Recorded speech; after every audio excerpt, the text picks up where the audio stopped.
السلام علیکم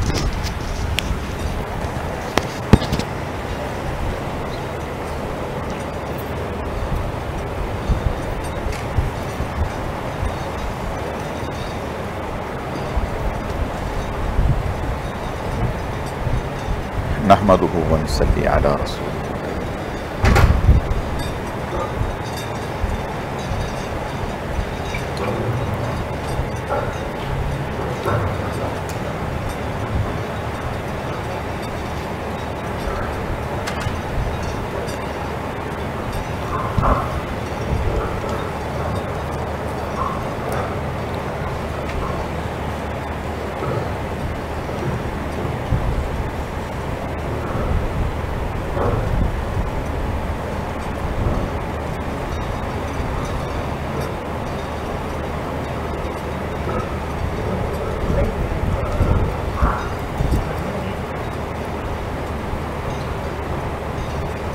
نحمده ونصلي على رسوله الکریم اما بعد، اللہ رب العزت کا کرم ہے، احسان ہے کہ آج ہمارے تراویح میں 7 پارے مکمل ہو گئے، لیکن ہمارا 5واں پارہ چل رہا ہے۔ انشاءاللہ آج 5واں اور 6واں نصف انشاءاللہ تعالیٰ کریں گے اللہ کے فضل سے۔ 5ویں پارے کے پہلے پاؤ میں آپ صلی اللہ علیہ وسلم نے یہ آیات ہیں فَكَيْفَ إِذَا جِئْنَا مِن كُلِّ أُمَّةٍ بِشَهِيدٍ وَجِئْنَا بِكَ عَلَى هَؤُلَاءِ شَهِيدًا۔ حضرت عبداللہ ابن مسعود رضی اللہ تعالیٰ عنہ سے فرمایا کہ آپ تلاوت کریں۔ حضرت عبداللہ ابن مسعود رضی اللہ تعالیٰ عنہ نے فرمایا یا رسول اللہ صلی اللہ علیہ وسلم، آپ تو صاحب قرآن ہیں، میں آپ کو کیا سناؤں؟ آپ نے ارشاد فرمایا کہ میں تم سے سننا چاہتا ہوں۔ حضرت عبداللہ ابن مسعود رضی اللہ تعالیٰ عنہ نے جب ان آیات کی تلاوت کی تو آپ صلی اللہ علیہ وسلم نے کچھ دیر کے بعد ارشاد فرمایا کہ رک جاؤ، اور آپ صلی اللہ علیہ وسلم کی آنکھوں سے آنسو بہہ رہے تھے۔ ان آیات میں اللہ پاک نے اس بات کا ذکر فرمایا ہے کہ قیامت کے دن ہر نبی کو ان کی امت پر بطور گواہ کے پیش کیا جائے گا۔ نبی آ کر کے اللہ تعالیٰ نبی سے پوچھیں گے امت کے اعمال کے بارے میں کہ آپ کی امت کے اعمال کیا تھے، کیسے تھے۔ تو اس وقت ظاہر ہے نبی کیا گواہی دیں گے؟ تو آپ صلی اللہ علیہ وسلم کے سامنے جب یہ آیات پڑھی گئیں تو آپ صلی اللہ علیہ وسلم کو اس بات پر پریشانی ہوئی کہ کل قیامت کے دن جب اللہ تعالیٰ مجھے امت کے سامنے کھڑا کریں گے اور امت کے سامنے مجھ سے پوچھیں گے کہ آپ اپنی امت کے بارے میں بتائیں تو میں کیا کہوں گا؟ اگلی آیات میں اللہ پاک فرماتے ہیں یومئذ یود الذین کفروا وعصوا الرسول لو تسوی بہم الارض ولا یکتمون اللہ حدیثا۔ اس وقت کافر لوگ اور نافرمان لوگ جب اللہ تعالیٰ نبیوں کو قوم کے سامنے کھڑا کریں گے تو اس وقت یہ کافر اور نافرمان کہیں گے اے کاش آج ہم زمین میں مل جاتے، آج ہم مٹی ہوتے، آج ہم کھڑے نہ کیے جاتے، آج ہم نبیوں کے سامنے رسوا نہ ہوتے۔ لیکن اس وقت یہ حسرت کسی کام کی نہیں۔ اگلی آیات میں جب ابھی شراب کی حرمت نہیں ہوئی تھی، حضرت عبد الرحمن بن عوف رضی اللہ تعالیٰ عنہ کے ہاں ایک دعوت ہوئی۔ اس دعوت میں کئی سارے صحابہ کرام رضوان اللہ علیہم اجمعین شامل تھے۔ تو اس دعوت میں جہاں وہاں جیسے وہاں کا مزاج تھا، دعوت ہوئی، دعوت کے بعد کھانے کے بعد شراب پی گئی۔ اب شراب کے بعد نماز کا وقت ہوا تو حضرت علی رضی اللہ تعالیٰ عنہ نے نماز پڑھائی مغرب کی، اور اس میں سورہ کافرون کی تلاوت کی، قل یا ایھا الکافرون۔ تو نشے کی حالت میں اندازہ نہ ہوا، کئی ساری غلطیاں ہوئیں، تو اللہ پاک نے آیات اتار دیں، یا ایھا الذین آمنوا لا تقربوا الصلاۃ وانتم سکارى حتى تعلموا، اے ایمان والو نشے کی حالت میں نماز کے قریب نہ جایا کرو جب تک کہ تمہیں اس بات کا پورا یقین نہ ہو جائے کہ اب نشہ ختم ہو گیا، ہم جو زبان سے بات نکال رہے ہیں وہ کیا ہے۔ جب تک اطمینان نہ ہو جائے اس وقت تک تم نماز نہ پڑھا کرو نشے کی حالت میں۔ ان آیات کے اترنے کے بعد بہت سارے صحابہ کرام رضوان اللہ علیہم اجمعین شراب سے رک گئے تھے۔ شراب کی حرمت کے 7ویں پارے میں انشاءاللہ جو آج ہوا ہے اس میں شراب کے حوالے سے تفصیل آئے گی۔ شراب کی حرمت کے 3 دور ہیں۔ پہلے دور میں تو اللہ پاک نے یوں فرمایا یسألونک عن الخمر قل فیہما اسم کبیر ومنافع للناس، کہ آپ سے شراب کے بارے میں پوچھتے ہیں، آپ اس میں کہیں کہ اس میں گناہ بھی ہے لیکن اس میں کچھ منافع بھی ہیں، تو لیکن صاف حرمت نہیں آئی۔ تو اس آیت کے اترنے کے بعد کئی سارے صحابہ کرام رضوان اللہ علیہم اجمعین شراب سے رک گئے تھے۔ پھر دوسرے موقع پر جب آیات اتریں تو وہ یہ اتریں، یا ایھا الذین آمنوا لا تقربوا الصلاۃ وانتم سکارى، تو پھر اس کے بعد بھی کئی سارے صحابہ کرام رضوان اللہ علیہم اجمعین شراب سے رک گئے تھے، لیکن پھر بھی عمومی مزاج میں پی جاتی تھی۔ حضرت عمر رضی اللہ تعالیٰ عنہ نے ایک دفعہ بہت دعا کی، یا اللہ پاک اس حوالے سے ہمیں کوئی صاف اور واضح حکم عطا فرما دیجئے تاکہ ہم آئندہ کے لیے قانون کے طور پر اس کو لاگو کر دیں۔ تو اللہ پاک نے واضح آیتیں اتارتے ہیں، یا ایھا الذین آمنوا انما الخمر والمیسر والانصاب والازلام رجس من عمل الشیطان، کئی ساری چیزیں اللہ تعالیٰ نے شمار کروائیں، ان میں ایک شراب کو بھی فرمایا کہ یہ رجس ہے، گندی ہے، ناپاک ہے، فاجتنبوا، اس سے بچو، اس کے قریب نہ جاؤ۔ جب یہ آیات اتریں تو پھر اس کے بعد کلی طور پر شراب بند ہو گئی، اور پھر تو یہ حال تھا کہ اگر کسی نے منہ کے قریب کی ہوئی تھی تو اس نے بھی گرا دی، اور مدینے کی گلیوں میں شراب اس طرح سے بہہ رہی تھی جیسے گٹر کا پانی بہہ رہا ہوتا ہے۔ آپ صلی اللہ علیہ وسلم نے اس کی نفرت دلوں میں ڈالنے کے لیے وہ برتن بھی توڑنے کا حکم فرما دیا جن برتنوں میں لوگ عرب شراب تیار کیا کرتے تھے یا جن برتنوں میں ڈال کے پیا کرتے تھے، وہ برتن بھی توڑنے کا حکم فرمایا کہ وہ برتن بھی نہیں رہنے چاہیے، ان برتنوں کو بھی توڑ دو۔ اگلی آیات میں اللہ پاک نے تیمم کے احکامات نازل فرمائے ہیں، اور یہ اس کا ذکر 5ویں پارے کے پہلے رکوع میں بھی ہے، اور 6 پارے کی سورہ مائدہ کے دوسرے رکوع میں بھی اللہ پاک نے تیمم اور وضو کے احکامات نقل کیے ہیں۔ یہ صرف اس امت کی خصوصیت ہے، اس سے پہلے کسی امت کو اللہ پاک نے یہ سہولت نہیں دی کہ اگر پانی نہ ہو یا پانی تو ہو لیکن پانی استعمال کرنے پر قدرت نہ ہو یا پانی دور دور تک نہ ملے تو ایسی صورت میں تیمم کر سکتے ہیں۔ یہ صرف جناب رسول اللہ صلی اللہ علیہ وسلم کی امت کو اللہ پاک نے سہولت دی ہے کہ اگر آپ کسی ایسی جگہ ہیں جہاں پانی موجود نہیں ہے یا پانی موجود ہے لیکن آپ استعمال نہیں کر سکتے، بیمار ہیں، بیماری بڑھنے کا اندیشہ ہے، یہ جسم زخمی ہے، آپ ایسی صورت میں اس کو پانی لگانا نقصان دہ ہے، تو ایسی صورت میں اللہ پاک نے تیمم کا حکم دیا ہے۔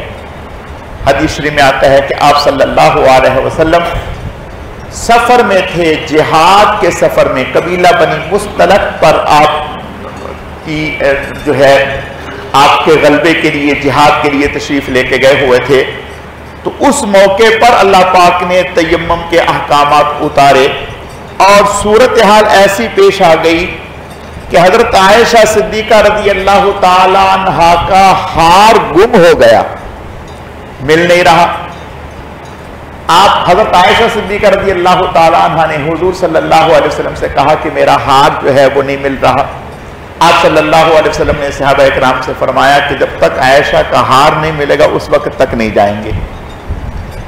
اب صورتحال یہ بن گئی کہ نماز کا وقت تنگ ہو رہا ہے اور ہار مل نہیں رہا، صحابہ پریشان ہیں کہ پانی ہے نہیں تو کیا کریں گے، پانی بھی نہیں، نماز کا وقت بھی تنگ ہو رہا ہے اور ہار بھی نہیں مل رہا۔ تو کچھ لوگوں نے سیدنا صدیق اکبر رضی اللہ تعالیٰ عنہ کے سامنے پریشانی کا اظہار کیا کہ دیکھو عائشہ صدیقہ رضی اللہ تعالیٰ عنہ کے ہار کی وجہ سے ہم سب رکے ہوئے ہیں۔ حضرت سیدنا صدیق اکبر رضی اللہ تعالیٰ عنہ خیمے میں تشریف لائے تو دیکھا کہ آپ صلی اللہ علیہ وسلم آرام فرما رہے ہیں اور آپ کا سر حضرت عائشہ صدیقہ رضی اللہ تعالیٰ عنہ کی گود میں ہے۔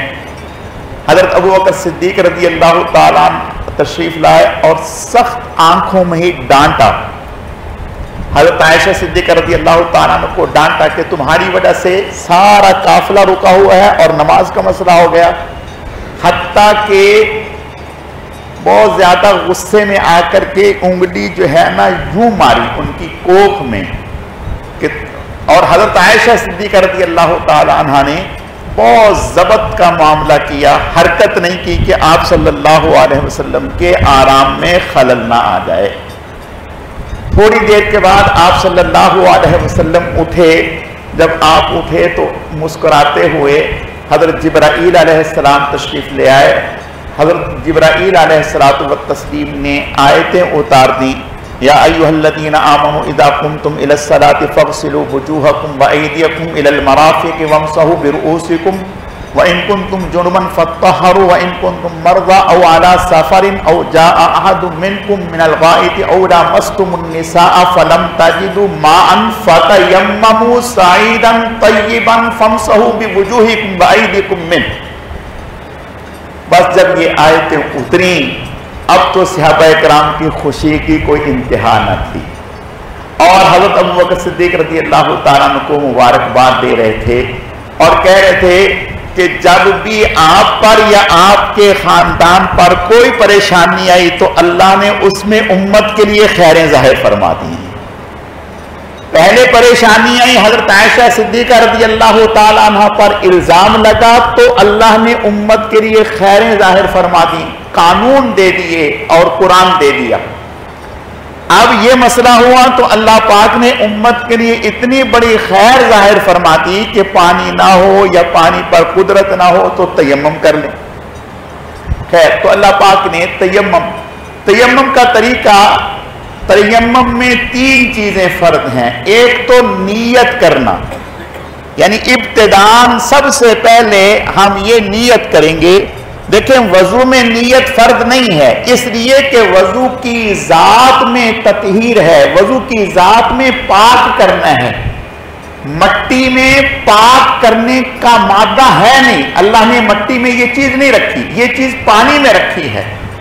تو وضو کے لیے نیت فرض نہیں ہے، اس لیے کہ اگر آپ بغیر نیت کے نہا لیں گے، پانی بہا لیں گے تو آپ پاک ہو جائیں گے، آپ کا وضو ہو جائے گا۔ لیکن چونکہ مٹی کا یہ کام نہیں ہے اس لیے اللہ نے مٹی میں نیت فرض کر دی کہ سب سے پہلا فرض یہ ہے کہ ہم نیت کر لیں کہ ہم یہ جو تیمم کر رہے ہیں یہ تیمم پاک ہونے کے لیے کر رہے ہیں۔ اور دیکھیں اللہ اکبر، ایک دفعہ صحابہ کرام رضوان اللہ علیہم اجمعین سفر پر تشریف لے گئے۔ جب سفر پر تشریف لے گئے تو نہانے کی حاجت ہو گئی۔ اب نہانے کی حاجت ہو گئی، پانی ہے نہیں، اب کیا کریں؟ پانی ہے نہیں، نہانے کی حاجت ہو گئی تو کہنے لگے وضو کا تیمم تو ہے، اب غسل کا بھی تیمم ہے، اس کے بارے میں پتہ نہیں تھا۔ اب صحابہ نے سوچا کہ بھئی وضو کا تیمم تو یہ ہے کہ نیت کر لو اور ایک ضرب لگاؤ، ہاتھ چہرے پر پھیر لو، پھر ضرب لگاؤ، یہ اس طریقے سے یہ کر لو، ہو گیا۔ اب غسل تو صحابی نے